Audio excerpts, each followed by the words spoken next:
Tigara bwese kiama ekia UDA bono ekiama ekyo niko kegochia gokolewa bochori oboke Gusii nominations buna babire bakuroberia abuankyo ase county M35 nemo ekyo kirachikwa kachikura ebituo kiri bwikome na isano nabyo birachigotumika asobwaki bwechikura ekyo labaria bauchugwankiro gwakachikura boka mbali babire bakwerikia buna abanyakiombe bekiama ekyo omusekito Petronila Mokera nigatwara soroseiri roboti orwa sinchira yubikirano Amokonyi bwa murai bwense William Ruto nigatebire buna obochori oboke Gusii nomination bwekiama gya UDA nigobogo chikokorekana ankyo buna ebangire nigateba buna ebinto byonsi biganeirie ase obochori obwo nigo byatumirwe ase ebituo byonsi byogwakerekura.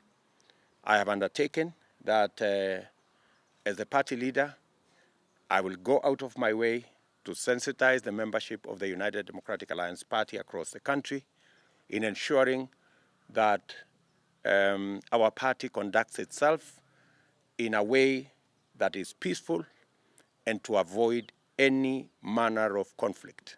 Ruto nigamenta goteba buna nigo obochori obubogo chikokorekana ase nchera yobwene nobwasioku ase ababwatani bonsi bekiama ekyo baboriwe gwesokia na kwene kyang'ango bachora bari barachikoirurukia ebendera yekiama kya UDA abwase Ruto atebire buna nachigwanchirana n'amachibu y'obochori obwo. I will respect the outcome of the election, and whichever way this election goes, I will respect the outcome and the verdict of the people of Kenya so that we can have a peaceful country going forward. I ask all the candidates participating in the nominations tomorrow to be democratic and also respect the outcome of the nominations tomorrow so that we can have a peaceful party, we can have peaceful primaries,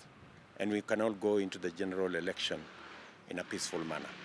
Niga ya kwa naye akorwa senga ya ime ya Karen ime yomochio Nairobi chinga kia umirana ne kiombe kia bangi na Women Mediation Network abwase bamuboria Ruto komochoro omokonyo ekobo omongina na koena kia buna obochori bwa ankiongo kore kabore aso bwene botaliko unereria abangina. They are saying they want a Nyamira Harris situation in this country.